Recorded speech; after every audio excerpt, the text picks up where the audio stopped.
Hey guys, Banana Luck here. Welcome back to another Watch Our Realms video. We have Ezareth and Valis that are coming out this weekend, and I've actually discovered something that could potentially help you guys in making the decision in whether or not these two units are gonna be good enough, to be spending all your summons on, especially for the folks that do not have Valara in your list yet. So we're on the test server. We're going to run some arena tests again, but this time we're going to do it in a more accurate manner. So it is pretty clear. We know that the arena and test server is a lot weaker than what we see on the outside. And what I've actually done is that I was doing some friendly face-offs, and I realized that the friendly face-off actually matches up in terms of difficulty to what we have on the live server. So to test that, I'm going to be running, first of all, 3 different simulations. So first of all, we need to run the one over here to see how do the units fare in terms of, sorry, let me just switch back. In terms of how strong they are against the waves in the arena on test server. Then we'll switch back to friendly face-off as well as the live server to see how that looks like. So we're 628k BP here. This is very, very high BP. We only have a couple of this, kind of lineups, especially with the Arbiters, and this time around we have Sub and Beelzebub. So you're going to see very, very obviously, even if I don't put Beelzebub in, he's going to survive just fine with this. And see, just fine, he survives. And now we'll do another test.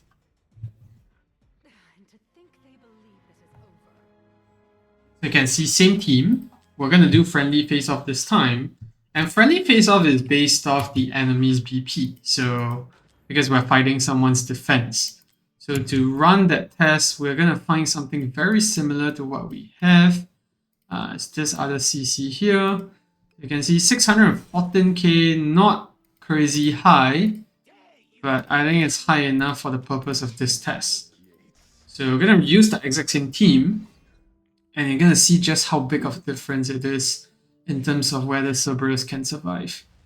In fact, if I place Cerberus down first, he's probably not going to survive the whole fight at all.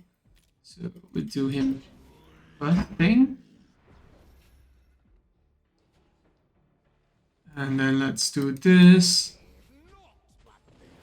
And you're going to see damage-wise, it is also significantly lower. And Cerberus actually dies before we even, get to kill all the mobs. So I'm pretty sure there's a big enough assurance that, first of all, the friendly face-off mobs are way tougher than the arena ones, which tells us that they did do the update for arena here. There's a big update where they reworked all the arena stats, and I think that rework didn't get applied to the live arena in test server. And now, let's switch things up. I'm going to be going back to my own account. You can see here, we don't have infinite gems anymore.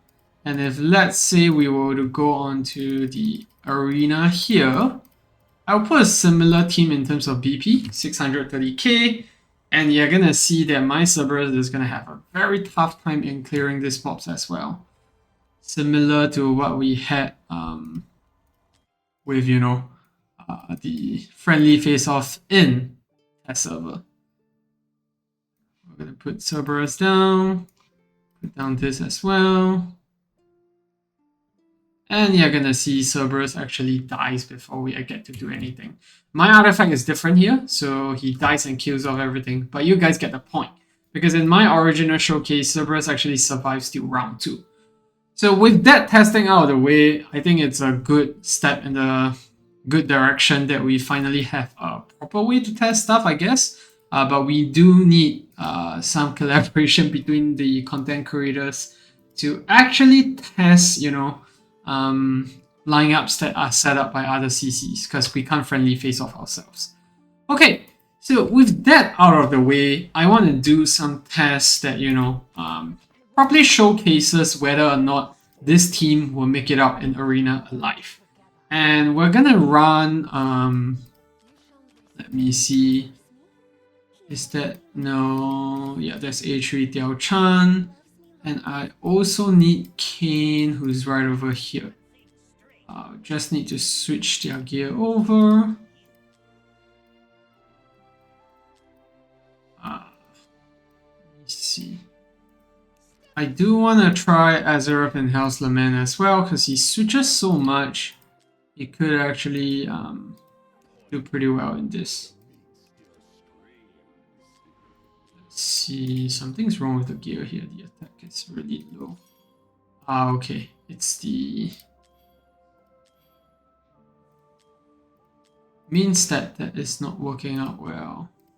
Yeah, this is a bit tough because we don't have an attack mean. It's okay, we'll try it. And then last but not least, we have Diao Chan that we need to switch out into Inspiration. That's gonna be the set from Beelzebub. There we go. Now let's do some testing against an actual meta arena with full BP, and we see if we can actually survive through this. So we're up against 614k BP, probably pretty average arena stuff as far as it goes. And first thing we're gonna do is to put down Kane.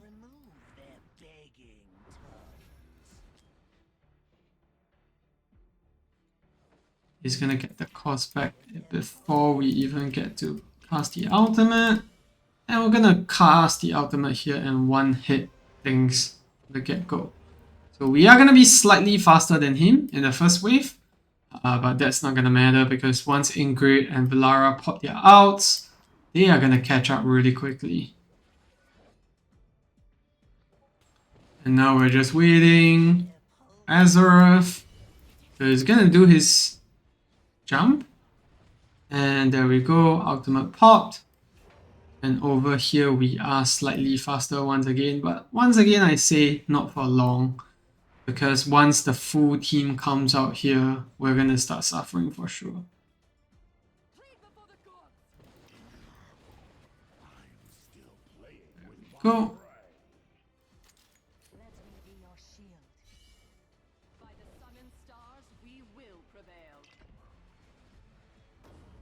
I'm gonna cast it out here. There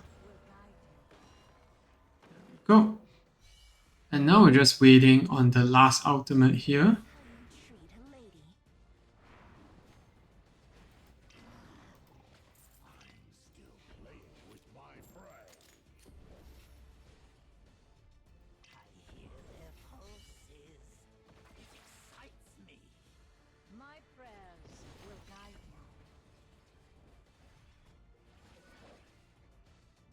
Don't really like that burst. I think it was badly timed. But yeah, let's just move on without it. Okay, now we are back with this, and one interesting interaction I actually discovered is that the list, after the summons expire, if let's say Ezareth is a destroyer mode, the mobs still fly to him, but once you switch over to the devourer mode, you actually get all the stacks coming back to him, even though the mobs have expired long ago. So I think that's very neat interaction that really just cements the synergy that both of these units have. But that's enough of me talking. Now on to showcase them again. There we go, you can see all the summons coming back. And I wanna pop this, and this again. Yeah, I can see we're still a bit slower, unfortunately. The HP difference is not too big. And bear in mind, this is just me doing some tests. Like, it's not as reliable as what the global folks could probably, cook up when, we actually get everyone summoning Ezareth. But this is just, a preview to see what we are looking at. You can see those are the times where you really suffer because, yeah, you're not going to be clearing as fast as those guys.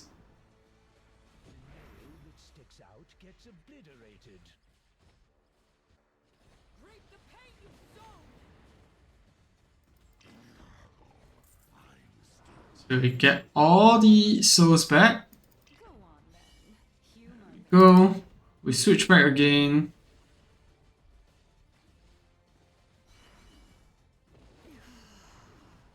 His Valara died. So probably gonna win this wave. But I think a properly set up team will probably pick this fight with Is. And yeah. It is workable, but it is slower. So if we are gonna see a team that's properly set up that doesn't die for any random explosions with like an Earlist A3, for sure this cultist team can keep up.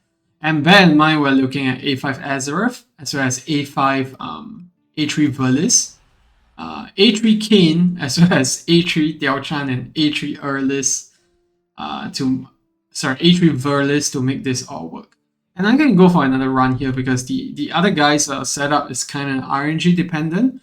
He does survive some waves, he doesn't survive some, but let's do one more round testing and see how that goes. Hell's Lament seems pretty good on him, especially in Arena. I don't see much of a difference compared to us using Soulbound Arcana in terms of loss of damage. Okay. Now we get that. We're gonna pop the ultimate. And that's gonna one-shot things for us nicely. There we go. Okay, now we wait for Ezareth to spawn.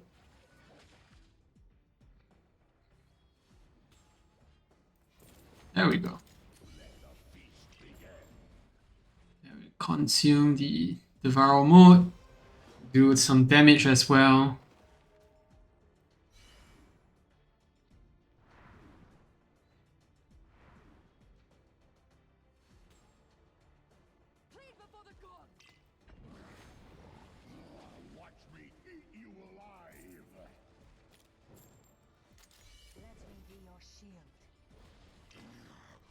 And I'm gonna wait for this guys to approach before we cast the ultimate, and yeah, that's gonna do a bit of damage there. And this is where we start slowing down.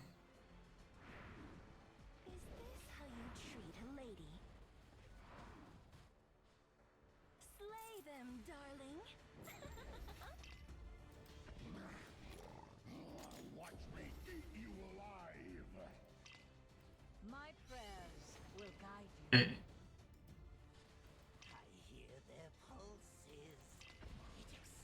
There we go. That's a perfectly timed ultimate.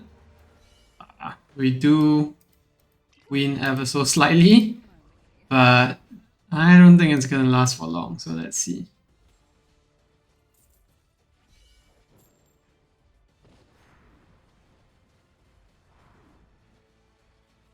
It did consume one of the mobs that almost did there. And now we do the... There we go. Slightly slower.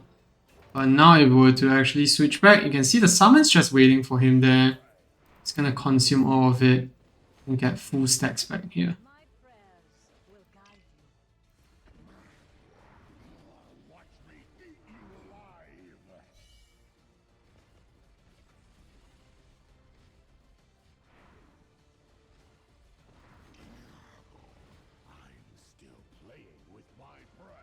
So yeah, these are the waves that we start to falter a bit because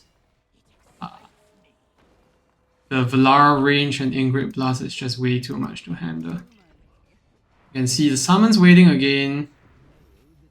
So get it all back.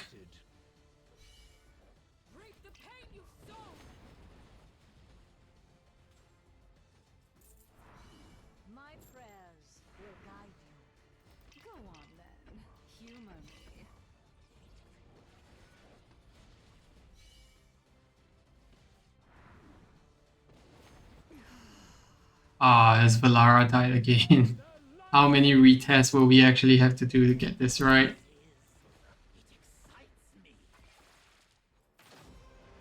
He does survive sometimes, but yeah. This is one of those unfortunate moments that he didn't.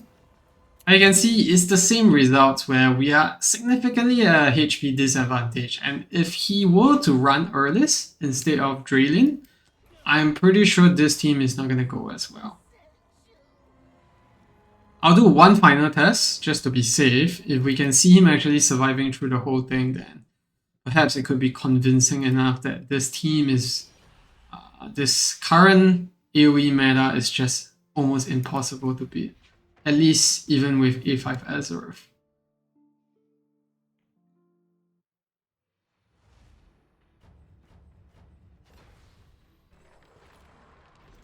Do Kane first.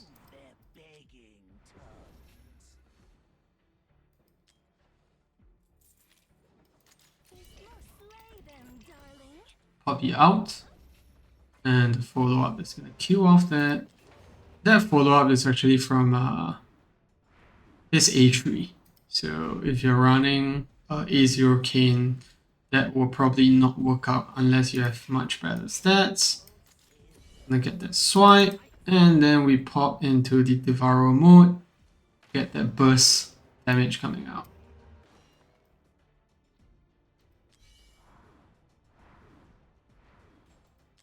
Now we wait for these guys to walk forward before we pop his ultimate. And we do Earless down.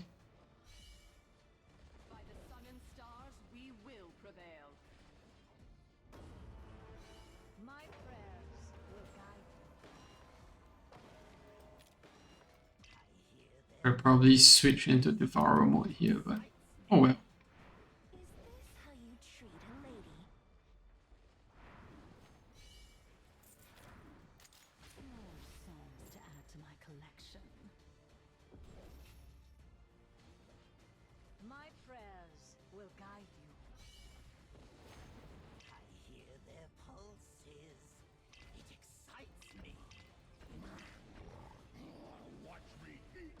Okay, we got all of that burst coming out at the same time, which just takes us win that round.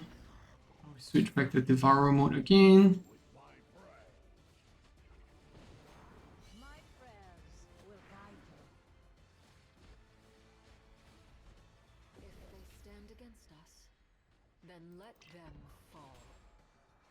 I switched too late here.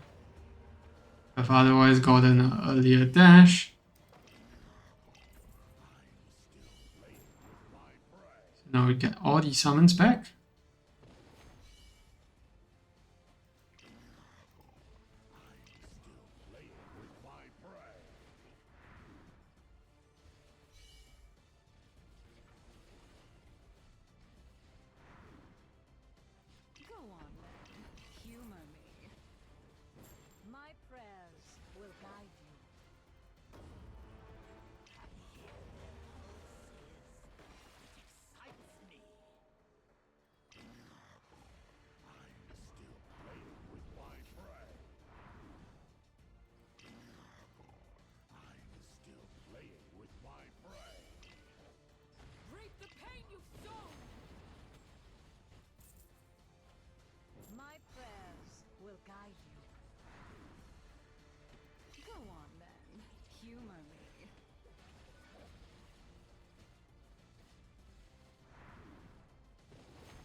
I'm hoping he survives.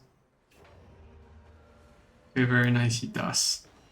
For once, we're gonna go beyond wave 7. Which is great because I just need to showcase how these two teams fare in the later bits.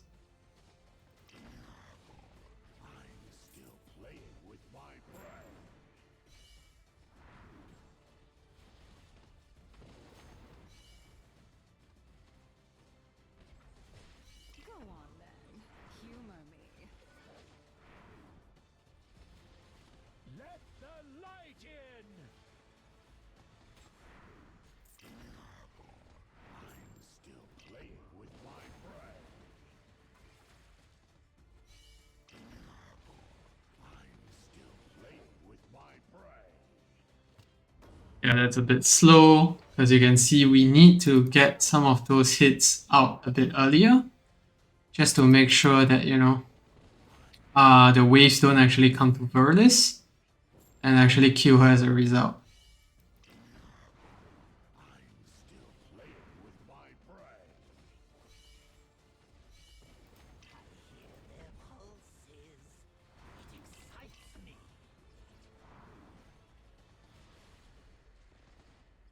My prayers will guide you.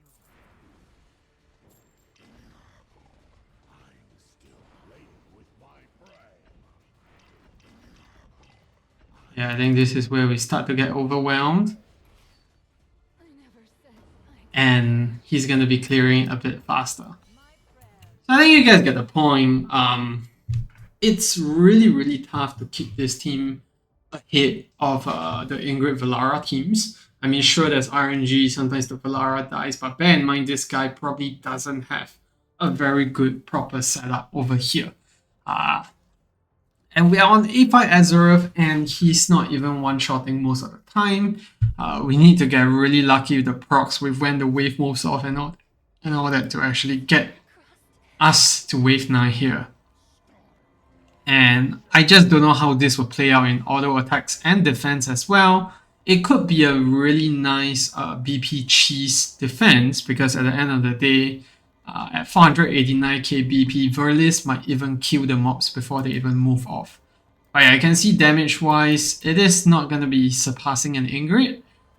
It is close to a Valara, but this is A5 Ezareth. It is a Lord unit versus a Valara, so I think it's to be expected. But I don't think this is going to be the solution that takes Arena by storm.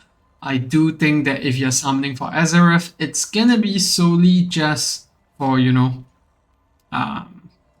matrix purposes. Like, if you're already running Valara Ingrid Praetors, I don't think Ezareth is going to replace him. At least not now, not at this moment. I don't see that happening.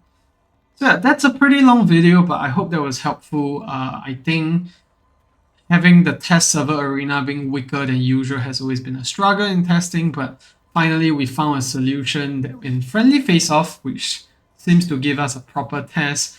And you can see now that, you know, Ezareth isn't keeping up as well in the higher BPs. You even have Verlis dying quite a bit, so yeah. Hope that's helpful. If you have any questions, leave it down in the comments section below. I'll try my best to answer them, and I'll see you in the next video. Goodbye.